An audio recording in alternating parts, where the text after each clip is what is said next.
Hello and welcome to the review for Beast Wars Grimlock. This Grimlock was depicted in the Beast Wars The Gathering and the Ascending comic books, and is a much more smaller version of what he originally was in G1.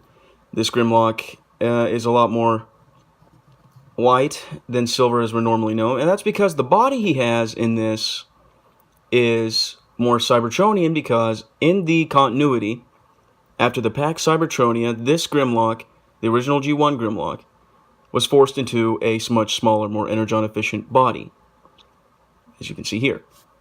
Because I'm pretty sure, I'll get size comparisons out of the way, that this big thing, this is Power of the Primes Grimlock, would have been much more energon, less efficient. Barely in camera, but as you can see, quite the size difference. Get that out of the way. Now we'll look at Grimlock himself. This Grimlock comes with two weapons. One is his very obvious Velociraptor tail that does split open to form a really nice little rotor blade style weapon, or as it says in the commercials for the Dinobot figure, Velocis spinning rotor blades. Yeah, okay. I'll go with that. Put that off to the side. And his sword, which both peg into the palms thanks to these holes. The tail can split back open and store the sword, as in the show, rather nicely. Grimlock himself has quite a few points of articulation. This mold specifically was supposed to have ratcheted joints, but due to the age of the figure and something I'll get into in a minute, they're broken. So they are rather loose. As you can tell, Grimlock here has quite a few gold parts on him, which is very unfortunate for the poor guy, considering that mine already has some broken spots thanks to the peg holes here. Other than that, not too bad. That's a very common breakage for these figures. Coloration is not bad. I like the nice breakup from the gold to the white. It's very nice. Seeing that he's an early Beast Wars figure, he has a mutant head gimmick, which you close these two pieces. And I actually really do enjoy the fact that they have it cut out, so at least you get some semblance of what a light piping would be on this head. Head rotates on a ball peg. Arms rotate, as I previously mentioned. Little sideways action. Elbow. Claws can open, but it's very loose.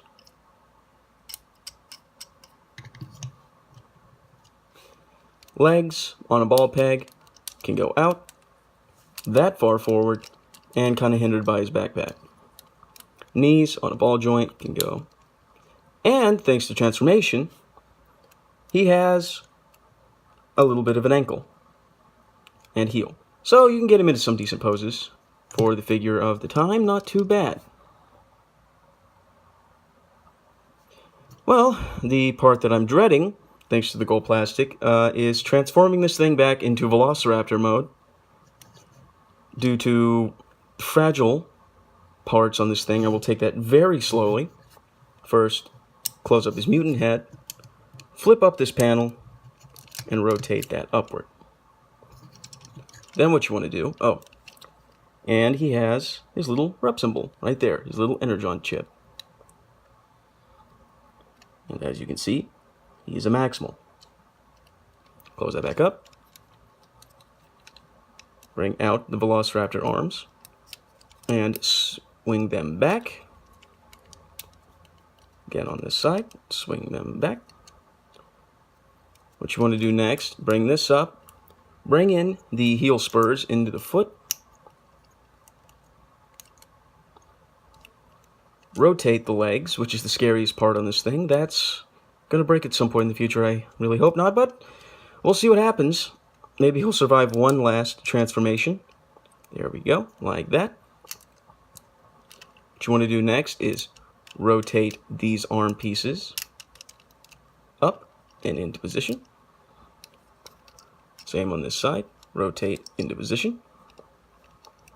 Bring back the head. Pin it back down. Next, you want to swing legs up. Considering the pegs are broke on mine, just kind of wedge them into place.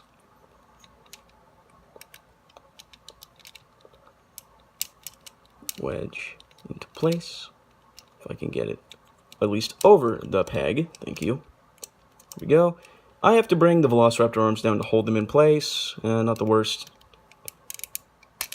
Bring this down and swing it down into place. You'll see the two little pegs. They will peg nicely right there. There we go, like so.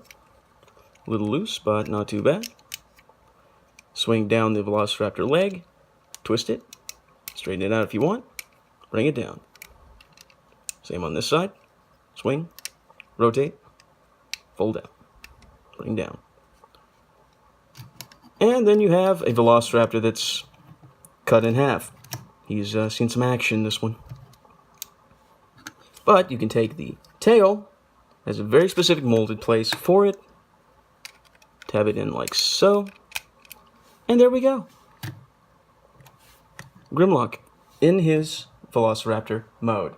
And yes, it kind of looks like a cow thanks to the spots. Problem also is the tail does not lock in place, but whatever.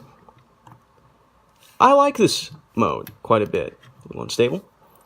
Yes, people do complain that the undercarriage is a bit obvious, but I mean, to be fair, it is a figure from 1996. It's not the worst thing that could happen for this guy. Rather dorky expression, but otherwise not too bad. For size comparison, here is the original mold, Beast Wars Dinobot. Rather nice figure. A little too pink, but not too bad. And another figure, not part of Beast Wars, but thought it would look decent. R.I.D. Scourge. Rather big boy. Bring that down. I'm going to look at this guy in the future, but I'm trying to get through the Beast Wars line right now.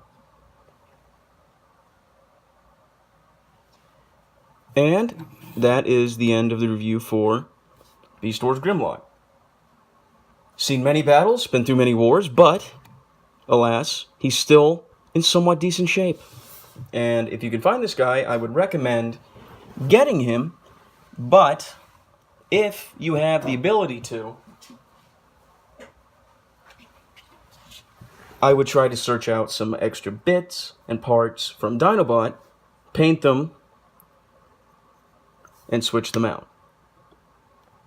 They'll get you much longer lasting lifetime with this figure, and it'd be a real shame to see another Grimlock bite the dust.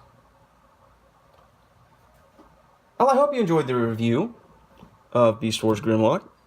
If you did, hit the like button, leave a comment on the bottom, see if there's anything that can be improved. Please like, subscribe, and I will see you next time.